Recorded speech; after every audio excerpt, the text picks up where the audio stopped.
Welcome to this next video on GSB. What we're trying to do is to make sure that out-of-sample results are as good as possible compared to in-sample results.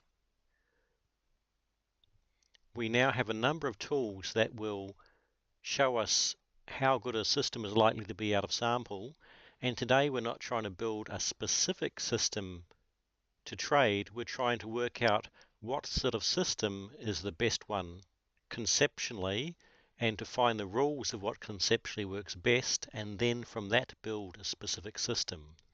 So what we can now do is we can trade on multiple data streams. Now that could be different time frames or different symbols, but we can trade the same parameter on all of those or combination of those.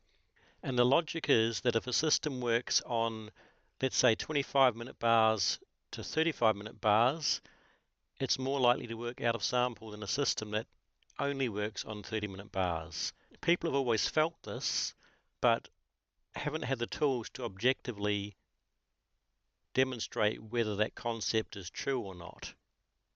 The same applies if a system can trade one indice. If it trades multiple, people think it's more robust, and they're correct, but it's very hard to qualify that, testing how valid it is over a large scale of systems.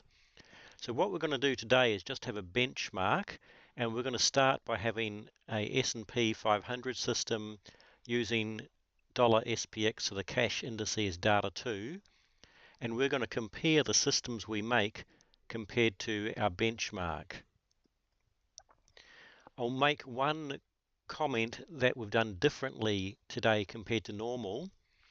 The secondary filter on GSB systems is normally, for most markets, just the close relative to the previous day's close, and it's relative in points, not in percentage.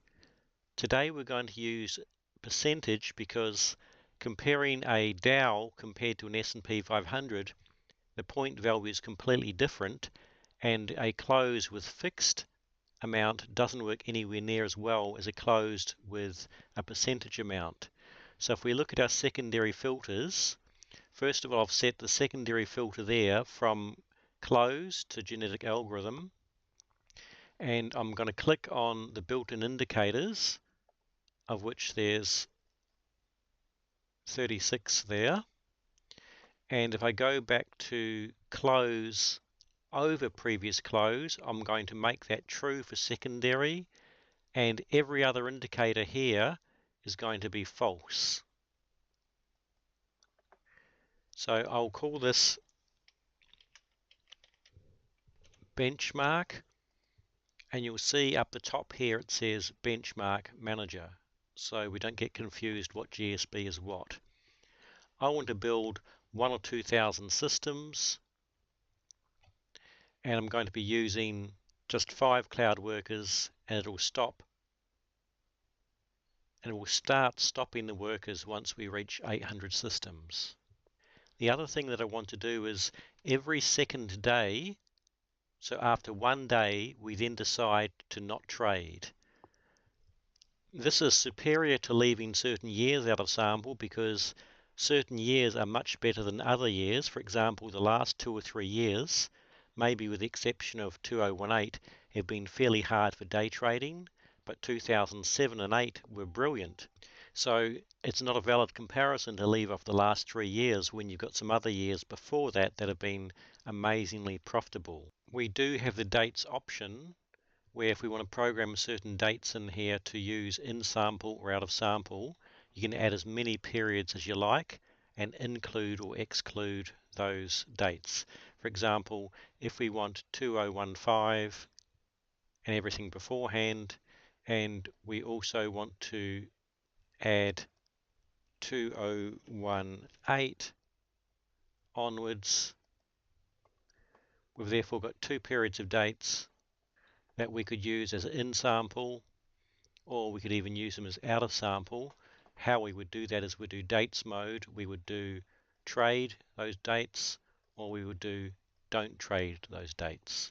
But I'm less in favor of the dates mode compared to the nth day where we don't trade every second day. That's a much superior concept. I'll also outline the settings. Everything that we see is in sample here, and then it's the alternate day that GSB's fitness hasn't seen.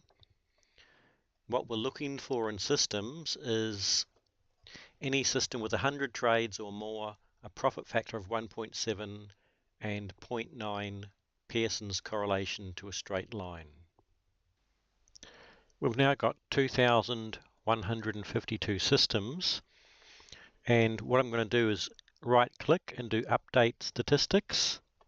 What that's going to tell us is that the average fitness 3.1 billion, the average net profit is 31,000. What we're now going to do is Control A, which selects everything, nth mode, and we're going to invert from do not trade to trade. What that means is every single trade that we see has not been seen by GSB's fitness function.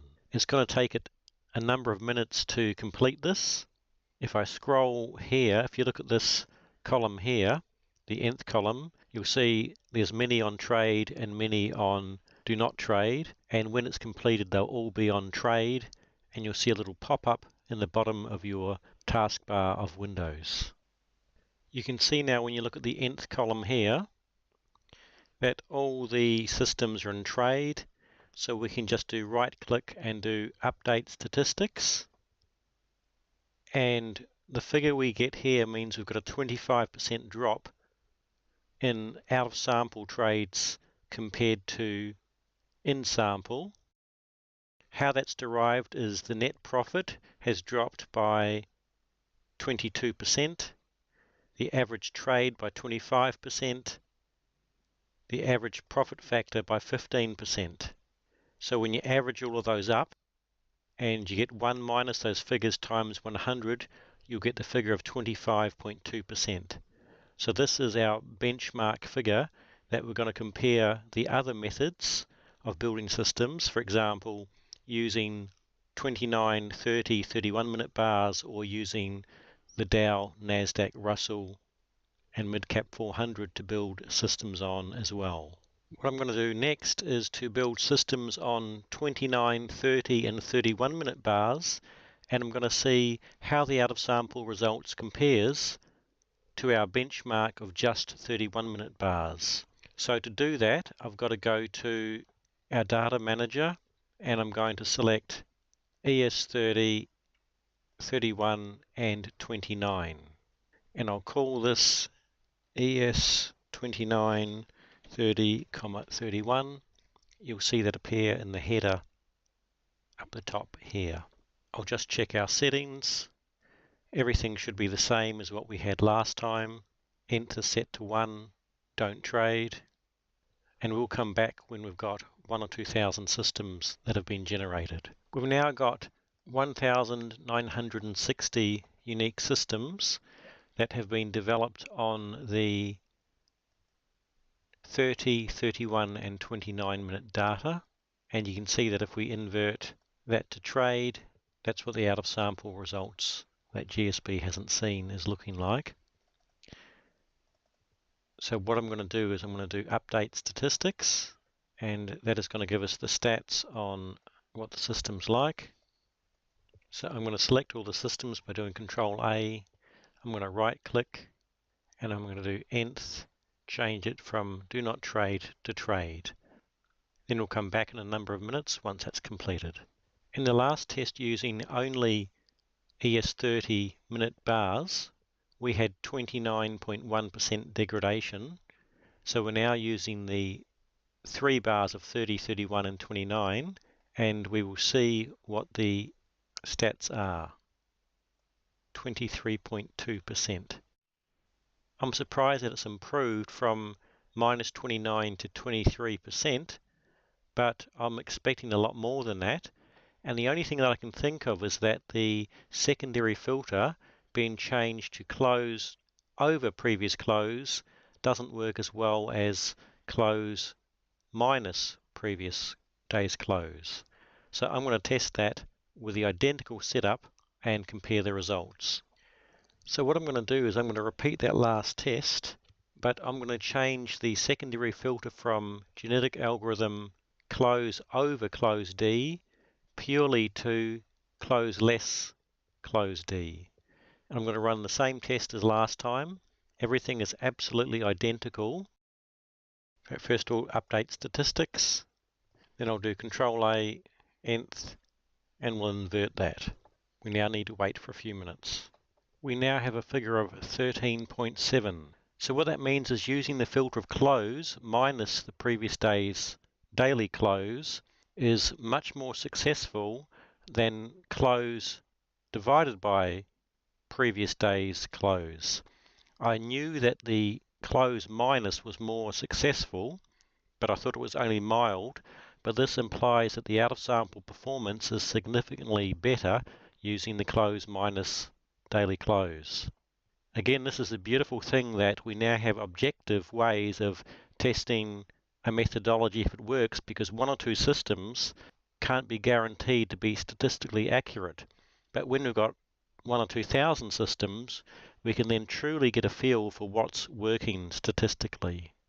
We're now going to do the same test, and I'll keep the secondary filter at close less previous daily close, but I'm going to use 30, 31, 2, 3, 4, 5, 29, 28, 27, 26, 25 minute bars, and then I'm going to build a few thousand systems, and I want to see how much the out-of-sample degrades in that compared to our first one, which was only 30-minute bars, our second test, which was 29, 30, and 31, and our third test now, which is all bar intervals from 25 to 35 minutes.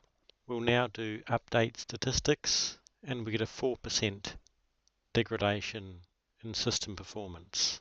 In previous tests, I changed the secondary filter from close daily minus close to close daily divided by close, and I found I had a significant more degradation, which I wasn't expecting. I've now done the test with all 10 time frames from the 25 to 35 minutes on ES, and I've got a degradation of 11.8%.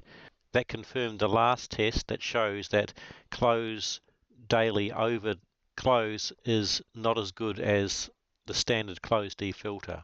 I'm now going to do some tests to validate systems on other markets.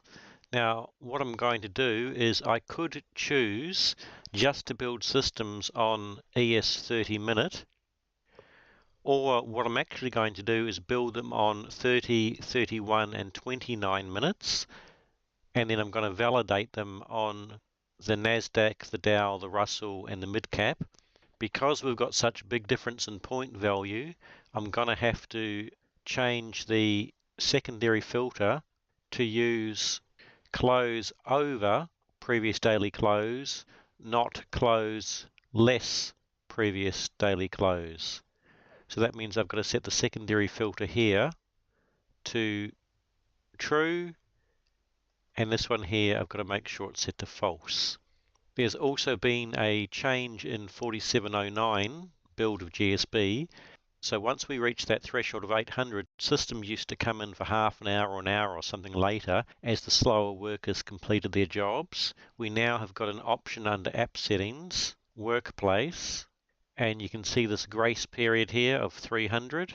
That means after 300 seconds, no more systems will come in. They'll basically be discarded. And that's why I've also set the workers to the maximum, because it used to take so long for the slowest of workers to stop building systems, and that would screw up the statistics when new systems started arriving in. So we'll come back to that in a few minutes when I've built at least 800 systems. I'm now going to show how market verification works. I've redone the first test in this video, and I've made the change of having the secondary filter as close less previous close rather than the genetic setting with close divided by previous close, and that's changed our degradation figure from 25.2% to 14.8%. So it made a massive difference. Now what I'm going to do is I could select the symbols that I want to verify on, and I'm going to verify on all bars except for the 30-minute bars because that's what the system was actually built on. So if I then click on a system and I do verify, you can see that 7 out of 10 systems passed.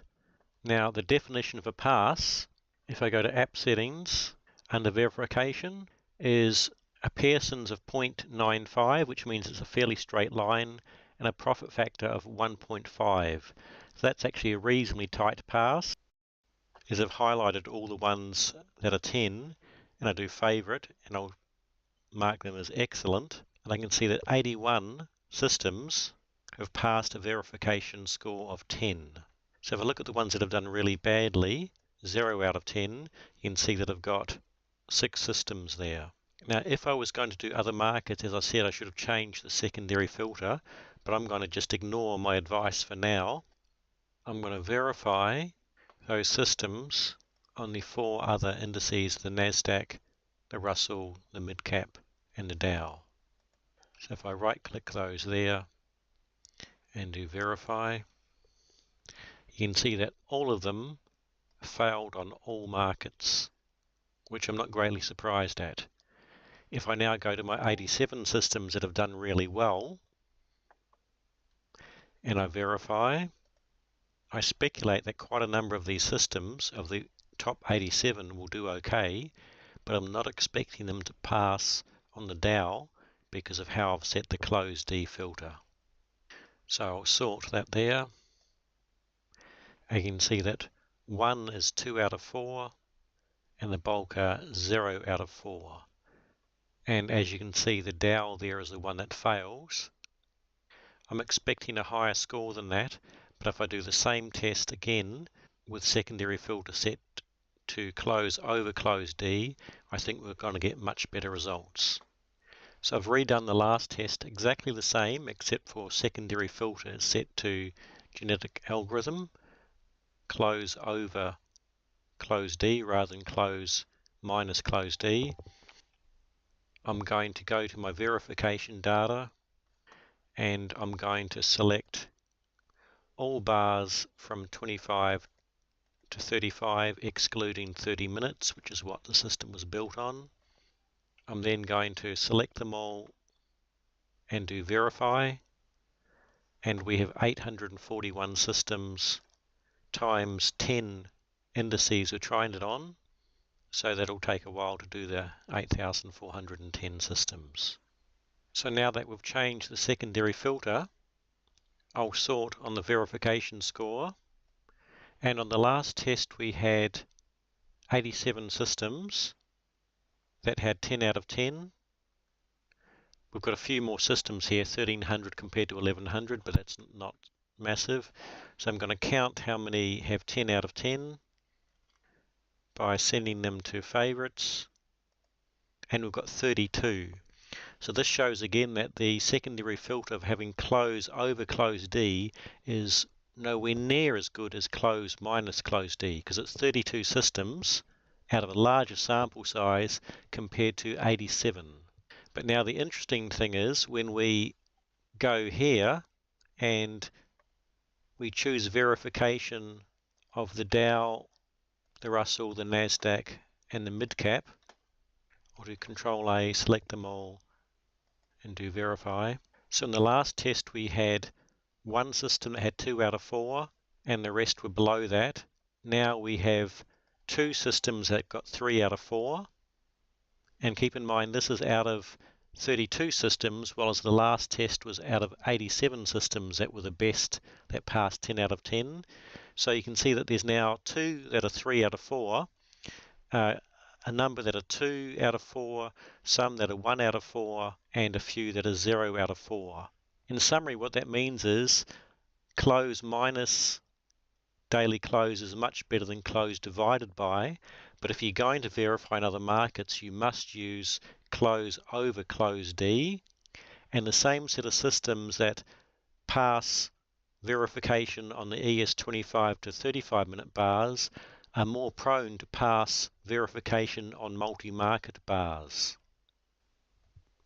A couple of other things I want to discuss. We've had optimized price data set to false. That means GSB will build systems on all the indices selected in price data.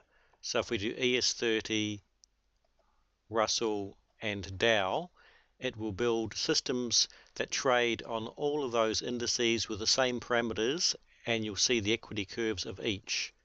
If we set that to true, it will genetically choose whether the S&P or the Russell or the Nasdaq is the best system to trade, but it will only be trading one indice at a time. The other thing we didn't discuss is what is the criteria of a system that GSB is trying to build.